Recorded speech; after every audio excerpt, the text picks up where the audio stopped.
Hello friends. चलिए आज बात करते हैं MEXT जापान स्कॉलरशिप के बारे में, जो कि आज हमारा टॉपिक है। MEXT जापान स्कॉलरशिप हर साल अनाउंस करती है स्कॉलरशिप फरवरी के महीने में, जिसका कि डेडलाइन 28 मई 2021 को है। एम्बेसी ऑफ जापान ने अभी रिसेंटली एक स्कॉलरशिप अनाउंस किया है इंडियन बच्चों के लिए, जिसमें वो इंडियन बच्चों को हर साल करीब 10 से 12 एम्बेसी के द्वारा चुने हुए बच्चों को जापान में स्कॉलरशिप के लिए भेजती है। इसमें पढ़ने जाने के लिए कुछ डॉक्यूमेंट्स और कुछ वीज़ा प्रोसेस की बात है, वो तो बाद में होगी, पर पहले इंटरव्यू का सिलेक्शन आता है और उसके बाद एम्बेसी के द्वारा बच्चों को भेजा जाता है, जिसमें कि एग्ज़ाम भी कंडक्ट करवाया जाता है। एग्ज़ाम कंडक्ट करवाने का प्रोसेस वो भी जापान एम्बेसी के द्वारा ही करवाया जाता है। आइए चल पढ़ते हैं इसके बारे में और जानते हैं कि कैसे स्कॉलरशिप के बारे में अप्लाई करना है, कैसे इस स्कॉलरशिप में अप्लाई करना है। Japanese government MEXT under graduate scholarship 2022 है। यूनिवर्सिटी इन जापान है। मैक्सिमम सारे फील्ड ये अप्लाई करता है, अंडर ग्रेजुएट स्कॉलरशिप और मास्टर्स के लिए भी, उसी तरह PhD के लिए भी। ये फुल्ली फंडेड स्कॉलरशिप है। ट्रैक जो होगा वो आपका एम्बेसी रिकमेंडेड होगा, जिसकी वजह से अभी तो कोरोना वायरस है तो सारे बंद है, इस वजह से वो ऑनलाइन ही एप्लीकेशन को ले रहे हैं। मतलब आप जीमेल से सेंड कर सकते हैं आप उस एम्बेसी को, जो कि मौजूद है। अभी आके चल के देखते हैं कि कहाँ कहाँ एम्बेसी है और उसका एड्रेस भी। नेशनलिटी इंडियन स्टूडेंट्स अवार्ड जो लिया जाएगा वो जापान में। डेडलाइन इसका 28 मई 2021 है, जो कि आपके पास बहुत ही कम समय बच चुका है, पर कर सकते हैं। एलिजिबिलिटी क्राइटेरिया के बारे में देखते हैं तो application from all around the Indian student must have at least 12 year. 65% चाहिए मिनिमम मार्क्स, ये मांग रहा है। 65% मार्क्स ये एटलीस्ट। एज लिमिटेड 2 अप्रैल 1997 से ज़्यादा होना चाहिए। आपका डेट ऑफ बर्थ और अप्लीकेंट्स का पहले जाने से पहले वो लोग टेस्ट करवाते हैं, तो वो आपका मेडिकल सर्टिफिकेट मांगेंगे, उसमें आपका good physical and medical health होना चाहिए। लैंग्वेज रिक्वायरमेंट में कोई बहुत ही कंटेस्ट नहीं है, और यह इंग्लिश का कोई भी प्रोफेंसी सर्टिफिकेट मैंडेटरी नहीं है। ये आप कोई भी सर्टिफिकेट दे सकते हैं। अगर आपके पास मौजूद है और नहीं है तो नहीं दे सकते हैं, इसमें कोई मैंडेटरी नहीं है, इसमें आपको रिलैक्स दिया गया है। Japanese under graduate scholarship embassy recommended scholarship है। ये हर साल देती है और यह ड्यूरेशन जो होगा इसका 4 से 5 साल का होगा। मतलब 1 साल आपको जापानीज़ पढ़ाएगी और बाकी 4 साल आप लोगों को वो अंडर ग्रेजुएट का कोर्स या डिप्लोमा कोर्स जो आप चुनते हैं वो होगा। डेडलाइन 28 मई है। बाकी आप ऑफ फील्ड ऑफ स्टडी देख सकते हैं, मैं इसका लिंक आपको डिस्क्रिप्शन बॉक्स में दे दूँगा, आपसे आप जाकर चेक कर सकते हैं। सोशल साइंस के हवाले से AB नेचुरल साइंस में भी बहुत सारे फील्ड हैं। मैथमेटिक्स है, फिजिकल केमिस्ट्री है, इलेक्ट्रॉनिकल इंजीनियरिंग, इंफॉर्मेशन इंजीनियरिंग है। मैं इसका लिंक आपको बॉक्स में दे दूंगा, ये सब आप चेक कर लें जिससे आपको भरना है। मेन बात पे आते हैं कि मेन बात की कैसे आपको अप्लाई करना है। अप्लाई करने के लिए सबसे पहले आपको जाना पड़ेगा MEXT एप्लीकेशन फॉर्म पे, इसको आप जा कर के डाउनलोड कर लें। डाउनलोड करने के बाद इसका पहले आप वो देख लें कि किस तरीके का ये एप्लीकेशन है। इस तरीके का फॉर्म आएगा, इसको आपको ऑनलाइन ही फिल कर देना है। ये PDF फॉर्मेट में है, पर इसमें अप्लाई हो सकता है, तो आप जा कर के कंप्यूटर से ही फिल कर दें ऑनलाइन। इसको फिल करके PDF के फॉर्मेट में आप अपने कंप्यूटर में ही रख लें, सारा चीज़ देख लें आप। आपसे इसमें मांगा है आपका नाम, जेंडर, जापानी नेशनलिटी, बहुत आसान है फिल करना, कोई ऐसा मसला नहीं है। अगर कोई भी दिक्कत होगा तो आप मेरे डिस्क्रिप्शन में बता सकते हैं, कमेंट कर सकते हैं, मैं इस पर एक अलग से वीडियो बताकर बता दूंगा कि कैसे आपको फिल करना है।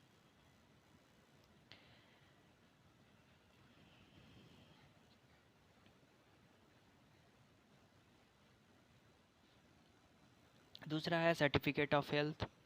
इसका भी एक सर्टिफिकेट है जो आप जा कर के यहाँ से लिंक चेक करके आप डाउनलोड कर सकते हैं। तीसरा है रिकमेंडेशन लेटर फॉर्मेट, जो कि आप सब यहीं से डाउनलोड करके ही उस तरीके का फॉर्मेट आप तैयार करेंगे। रिकमेंडेशन लेटर भी जो इससे आप रिकमेंड करवाना चाहते हैं उसको भी यही फॉर्मेट देंगे, वो आपको रिकमेंड करके आपको एक लिफाफे के अंदर में या फिर वो आपको सील करके एक एनवलप दे देगा, तो आप सारा पढ़ सकते हैं। इसमें सारा क्राइटेरिया बता दिया, तो मैं ऊपर ऊपर से आपको बस एक इशारा दे दे रहा हूँ। चौथा है डायरेक्ट प्लेसमेंट प्रेफरेंस फॉर्म। ये आपकी ज़रूरत के नहीं है, ये उन लोगों के लिए है जो कि डायरेक्ट प्लेसमेंट लेना चाहते हैं, जो जापानीज़ जिनको लैंग्वेज आता है तो वो डायरेक्ट प्लेसमेंट ले सकते हैं, और जिनको नहीं आता तो वो ये छोड़ सकते हैं। स्टेप 2 है आपका, ये सारे डॉक्यूमेंट्स को फिलअप करके आपको पोस्ट बाय पोस्ट भेजना पड़ेगा इन जगहों पर। जो बिहार, वेस्ट बंगाल, उड़ीसा के जो लोग हैं वो लोग इस एड्रेस पे भेजेंगे। तमिलनाडु, पुडुचेरी, केरला, आंध्र प्रदेश के जो लोग हैं वो इस एड्रेस पे, और अभी नहीं है तो बाकी आप जीमेल से भेज सकते हैं, उसका भी मैं अभी लिंक आपको डिस्क्रिप्शन बॉक्स में दे सकता हूँ। Document required MEXT application form, अभी आपने ऊपर में देखा वही वाला एप्लीकेशन फॉर्म फिलअप करके भेजना है। सर्टिफिकेट ऑफ हेल्थ, वो भी फॉर्मेट आपको ऊपर में दिया हुआ है, बस डॉक्यूमेंट से रिकमेंड करवाना है और साइन करवाना है। रिकमेंडेशन लेटर फ्रॉम टीचर, वो रिकमेंडेशन लेटर उसका भी फॉर्मेट दिया हुआ है। डायरेक्ट प्लेसमेंट प्रेफरेंस फॉर्म, ये आपकी ज़रूरत के नहीं है, मतलब जिनको जापनीज़ आती है वो लोग करेंगे, नहीं आती है नहीं छोड़ देंगे। एजुकेशनल डॉक्यूमेंट, मैट्रिक और इंटरमीडिएट का आपको मार्कशीट लगाना है, और attested from any 17 grades officer, ये ईमेल के लिए मैंडेटरी नहीं है, मतलब अभी ज़रूरी नहीं है, ये बाद में आप करवाना। अभी तो लॉकडाउन है, इस वजह से अभी ये सारा काम बंद है, तो इसमें अभी रिलैक्स दिया गया है। लेकिन जब आपको बुलाया जाएगा तो उस समय आपको 17 ग्रेड ऑफिसर से कोई एक ऑफिसर, मतलब ये बोलते हैं मजिस्ट्रेट, कोई जो डिस्ट्रिक्ट का जो कोई भी बड़े बड़े ऑफिसर होते हैं उनसे साइन करवाना, उनका बस स्टैंप ले लेना है।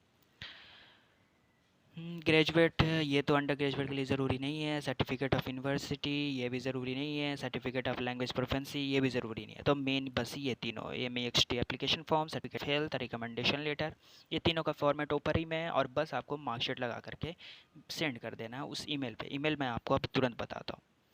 ये आपको gym fully funded scholarship provide करता है। रजिस्ट्रेशन फ़ीस का फ्री है, एयर फेयर आपको देता है, ट्यूशन देता है, एकोमोडेशन देता है, मंथली स्टाइपेंड आपका 1,17,000 के करीब देता है वहाँ जापानीज़ का करेंसी में। अंडर ग्रेजुएट टेस्ट प्रिपरेशन लेगा आपसे, मतलब कि पहले आपको, जब आप सिलेक्ट हो जाएंगे, डॉक्यूमेंट्स आपका वेरीफाई हो जाएगा, तो उसके बाद आपके लिए एक रिटन टेस्ट लिया जाएगा, जिसका English, mathematics, physics, chemistry, biology, जिसका सैम्पल पेपर भी आप यहाँ से डाउनलोड करके आप देख सकते हैं।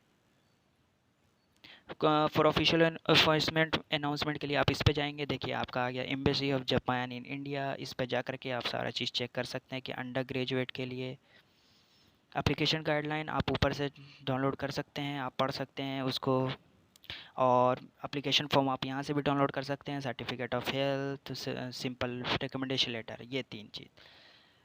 जो वेस्ट बंगाल, बिहार, झारखंड और उड़ीसा में रहने वाले जो छात्र हैं वो यहाँ से अपने कंसल्ट करेंगे इस वेबसाइट पे जा कर के।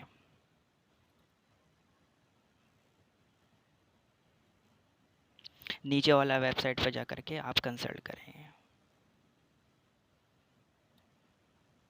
जापान इन मुंबई का भी है, उसी तरीके से कोलकाता वाले में जाना है। अगर जो छात्र हैं यहाँ से भी आप पढ़ सकते हैं, तो यहाँ पर उसने बता दिया है कि अंडर ग्रेजुएट 5 साल के लिए होगा, 1 साल आपका जापानीज़ होगा और 4 साल आपका अंडर ग्रेजुएट का कोर्स होगा। यहाँ पे लिखा है must send all the application document mention in the application guideline in PDF format to the below mention email address. Email आपका दिया हुआ है, इस पे आपको अटैच करके सारा PDF फॉर्मेट में, ये मैंडेटरी है, PDF फॉर्मेट में ही सेंड करना है। और एक जो अटैचमेंट होगा उसमें कम से कम 10 MB से कम रखना है, 10 MB से ज़्यादा नहीं, 10 MB से कम रखना है, और इस ईमेल एड्रेस पे आपको सेंड करना है। तो ये इसका मैं लिंक आपको डिस्क्रिप्शन बॉक्स में दे दूँगा, और बाकी कोई डिटेल के लिए आप मुझे कांटेक्ट कर सकते हैं, मेरे कमेंट कर सकते हैं, मैं उस पर ज़रूर आपको मैसेज करूँगा। आप इस पे जा कर के सारा चीज़ पढ़ सकते हैं। पास एग्ज़ाम का जितना भी वो सैम्पल पेपर है वो सारा अवेलेबल है यहाँ से।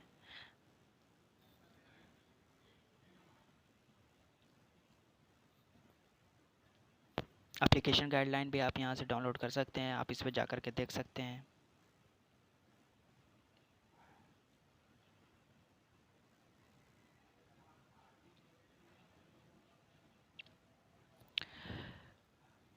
मेरे में तो ऑन नहीं हो रहा है क्योंकि मेरे में फ़िलहाल में अभी डाउनलोड है, तो इस वजह से मुझे दिखा नहीं रहा है। पर इसमें भी कुछ नहीं है, वही चीज़ें सारी बातें बस बताई गई हैं कि कैसे आपको सारा चीज़ देखना है, अप्लाई करना है। डॉक्यूमेंट्स के बारे में पूरे अच्छे से, बस 4 डॉक्यूमेंट चाहिए आपको। ये बस एक एप्लीकेशन फॉर्म, एक आपको हेल्थ सर्टिफिकेट, दूसरा तीसरा रिकमेंडेशन लेटर और 2 मार्कशीट, एक इंटरमीडिएट का, एक मैट्रिक का आपको मार्कशीट चाहिए होगा। और एक आप अगर आप 12th कर चुके हैं तो आपका मांगेगा ट्रांसफ़र सर्टिफिकेट, टीसी, जो कि आप देंगे उसको, वो मांग रहा है उसमें। तो आप वो इसी में एप्लीकेशन गाइडलाइन जापानीज़ गवर्नमेंट में ही जाकर आप पढ़ सकते हैं। वो आपका टीसी भी मांगेगा। अगर आप 12th ग्रेजुएट हो चुके हैं, नहीं हुए हैं तो मैंडेटरी नहीं है। अगर हो चुके हैं तो आपको शो करना पड़ेगा कि हम हो चुके हैं। बाकी कोई भी दिक्कत के लिए आप मुझे कमेंट बॉक्स में ये कर सकते हैं। अगर मुझे ये पसंद आया, अगर ये वीडियो अच्छा लगा, कुछ लगा वैल्यूएबल है, तो आप मेरे चैनल को सब्सक्राइब और लाइक भी कर सकते हैं। शुक्रिया, सत श्री अकाल, थैंक यू, अस्सलाम वालेकुम।